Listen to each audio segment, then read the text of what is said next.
15 फरवरी 1989 Soviet union का आखिरी फौजी भी अफगानिस्तान से निकल गया, मगर सोवियत यूनियन अफगानिस्तान से ना निकला। सोवियत यूनियन ने काबुल में कायम कठपुतली कम्युनिस्ट हुकूमत की हमायत जारी रखी और उसे पैसा और हथियार बेचते रहे। 1986 में सोवियत यूनियन ने बब्बर कारमल की जगह डॉक्टर नजीबुल्लाह को अफगानिस्तान का सदर बनाया था और वो अभी भी यानी 1989 में भी अफगानिस्तान के सदर थे, मगर उनकी हुकूमत का दायरा कार काबुल से शुरू होकर काबुल में ही ख़त्म हो जाता था। काबुल के बाहर बज़ाहिर अफगान फौज तो मौजूद थी, मगर वो इतनी ताकतवर नहीं थी कि वो मुजाहिदीन को रोक पाती। सोवियत अफगान जंग के दौरान जहां मुजाहिदीन ग्रुप सोवियत यूनियन के खिलाफ लड़ रहे थे, वहीं वो अपने ग्रुपों को भी मजबूत कर रहे थे। क्योंकि मुजाहिदीन को पैसा और हथियार वाफर मिल रहे थे, इसलिए ये ग्रुप बड़े ताकतवर हो गए। जब सोवियत यूनियन अफगानिस्तान से निकला तो मुजाहिदीन ने अपनी तोपों का रुख काबुल में कायम नजीबुल्लाह की हुकूमत की तरफ कर दिया। दूसरी तरफ पाकिस्तान में जनरल हमीद गुल ISI के चीफ थे। उन्हें जनरल ज़िया-उल हक ने ISI का चीफ लगाया था क्योंकि जनरल हमीद गुल जनरल ज़िया-उल हक की आइडियोलॉजी में बिलीव रखते थे और उनके बड़े करीबी थे। जब जनरल ज़िया-उल हक की मौत के बाद पाकिस्तान में इलेक्शंस का ऐलान हुआ तो मोहतरमा बेनज़ीर भुट्टो की पॉपुलैरिटी देखकर फौज घबरा गई और फौज ने उन्हें इलेक्शंस हरवाने के लिए इस्लामी जमहूरी इत्तेहाद यानी IJA बना डाली, जिसकी सरबराही मियां मोहम्मद नवाज शरीफ कर रहे थे। IJA बनाने में जनरल हमीद गुल का कलीदी किरदार था, मगर जब इलेक्शंस हुए तो मोहतरमा बेनज़ीर भुट्टो इलेक्शन जीत गई और IJA इलेक्शन हार कर अपोजिशन बेंचों पर बैठ गई। जब मोहतरमा बेनज़ीर भुट्टो वज़ीर आज़म बनी तो उनको उनके करीबी लोगों ने मशवरा दिया कि उन्हें जनरल हमीद गुल को हटा देना चाहिए, क्योंकि जनरल हमीद गुल ने उन्हें इलेक्शन में मात देने की पूरी कोशिश की थी और वो आगे भी कोई साजिश कर सकते थे। मगर मोहतरमा ने कोई जल्दबाजी ना की और सही मौके का इंतज़ार किया और उन्हें वो मौका बहुत जल्द मिल गया। मार्च 1989 में हिज़्ब इस्लामी के सरबराह गुलबदीन हिकमतयार और इत्तेहाद इस्लामी के लीडर अब्दुल रसूल सियाफ ने ISI की मदद से जलालाबाद पर हमला कर दिया। इस हमले की प्लानिंग उस वक्त के ISI चीफ जनरल हमीद गुल ने की थी और वही इसकी निगरानी कर रहे थे। इस हमले के शुरू में अफगान फौजियों ने मुजाहिदीन के सामने हथियार डालना शुरू कर दिए, मगर गुलबदीन हिकमतयार और अब्दुल रसूल सियाफ ने सरेंडर करने वाले सिपाहियों को कत्ल करना शुरू कर दिया, जिसके बाद मजीद अफगान फौजियों के लिए सरेंडर करके जान बचाने की ऑप्शन खत्म हो गई और उन्होंने दिलो जान से लड़ना शुरू कर दिया। अफगान फौज ने एंटोनोव AN-26 तैयारों की मदद से मुजाहिदीन पर बमबारी शुरू कर दी। ये तैयारे सोवियत यूनियन ने अफगान हुकूमत को दिए थे और ये इतना ऊंचा उड़ लेते थे कि ये स्टिंगर की रेंज से बाहर हो जाएं। अफगान फौज ने इन जदीद तैयारों की मदद से मुजाहिदीन पर क्लस्टर बमों से हमले शुरू कर दिए। दूसरी तरफ काबुल में मौजूद अफगान फौज ने भी मुजाहिदीन पर मिसाइल हमले शुरू कर दिए, जिससे मुजाहिदीन के हौसले जवाब दे गए और यूं मुजाहिदीन ISI की मदद के साथ भी जलालाबाद पर कब्जा न कर सके।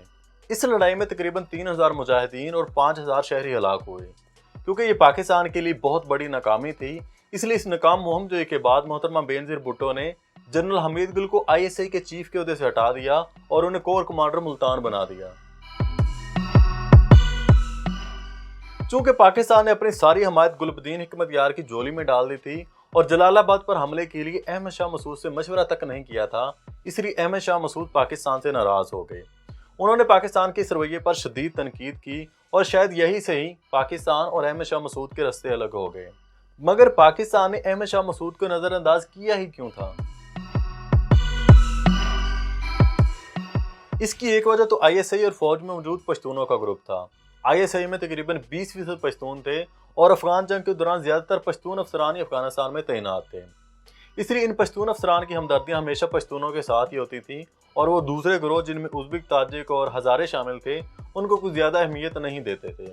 दूसरा, पश्तूनों ने पिछले 300 साल से अफगानिस्तान पर हुकूमत की थी, यानी अहमद शाह अब्दाली से लेकर ऑनवर्ड पश्तून ही अफगानिस्तान पर हुकूमत करते चले आ रहे थे, इसलिए सोवियत यूनियन के निकलने के बाद अब भी वही अफगानिस्तान पर हुकूमत करना चाहते थे।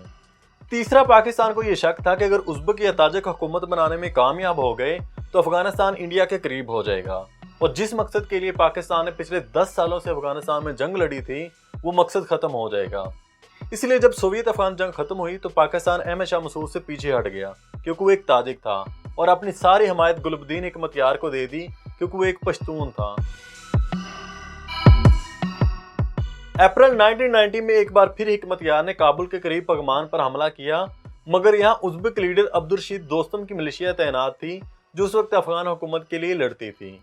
दोस्तम हिकमतयार को पागमान में दाखिल होने से रोकने में कामयाब रहे और यूं एक बार फिर हिकमतयार यहाँ भी नाकाम हो गए। अब तक अहमद शाह मसूद और हिकमत यार ग्रुप एक दूसरे के मुखालिफ हो चुके थे और एक दूसरे पर हमले भी करते थे। जून 1990 में अहमद शाह मसूद और गुलबदीन हिकमत यार के ग्रुप में लोगर और परवान में शदीद लड़ाई हुई और दोनों तरफ सैकड़ों जंगजू भी हलाक हुए। मार्च 1991 में फाइनली हिकमत यार को एक कामयाबी मिली। जलालुद्दीन हक्कानी, हिकमत यार और अब्दुस सयाफ ने मिलकर खोस्त शहर पर हमला किया और कब्जा करने में कामयाब रहे। मगर इस कामयाबी की एक और वजह भी थी। उस वक्त सोवियत यूनियन टूट फूट का शिकार थी और सोवियत यूनियन में गोरबाचोव के खिलाफ एहतजाज भी हो रहे थे।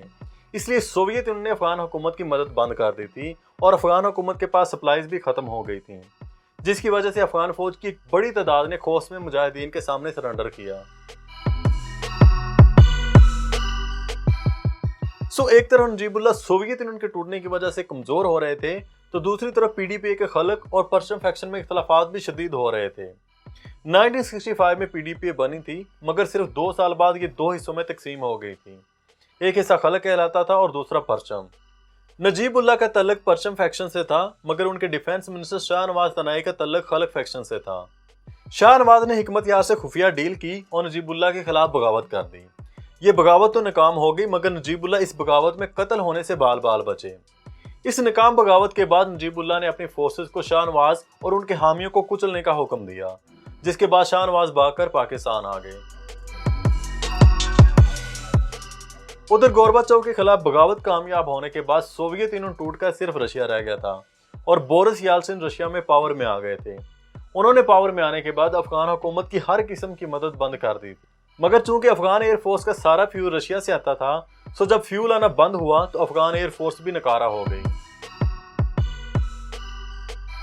अभी तक अब्दुर्रशीद दोस्तम की मिलिशिया नजीबुल्लाह की हुकूमत के लिए लड़ती चली आ रही थी, मगर जब रशिया से मदद आना बंद हुई तो दोस्तम ने नजीबुल्लाह की मजीद हमायत करने से इनकार कर दिया और अहमद शाह मसूद से इत्तेहाद कर लिया।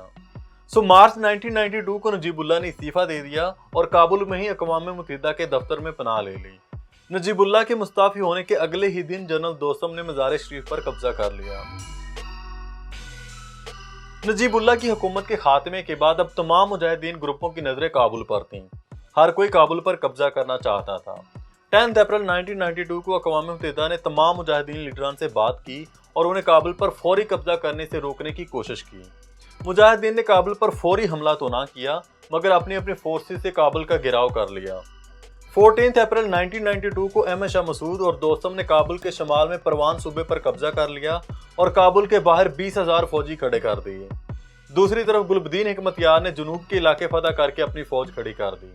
24 अप्रैल तक लग रहा था कि गुलबदीन हिकमत यार काबुल पर कब्जा कर लेंगे, मगर फिर अहमद शाह मसूद और दोस्तम ने अपनी फौज को जल्दी से मूव किया और हिकमत यार की फौज के सामने ला खड़ा किया।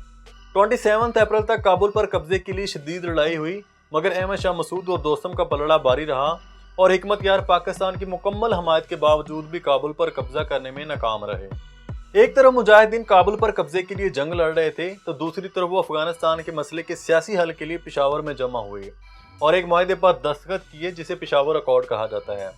मगर हिकमत यार ने इसमें शिरकत नहीं की थी, क्योंकि वो अकेले ही काबुल पर कब्जा करना चाहते थे। पेशावर अकॉर्ड में तय पाया कि सिबगतुल्लाह मुजद्दिदी 2 माह के लिए अफगानिस्तान की अबूरी हुकूमत के सरबराह होंगे, जबकि गुलबदीन हिकमत यार वजीर आज़म होंगे। दूसरे मुजाहिदीन ग्रुपों को भी मुख्तलिफ ओहदे दिए गए थे। 2 माह बाद बुरहानुद्दीन रब्बानी 4 माह के लिए अफगानिस्तान के सदर बनेंगे, जिसके बाद अफगानिस्तान में इलेक्शन करवाया जाएगा। इस मुआहदे के बाद भी मुजाहिदीन की आपसी लड़ाई खत्म ना हुई और काबुल पर कब्जे की जंग चलती रही।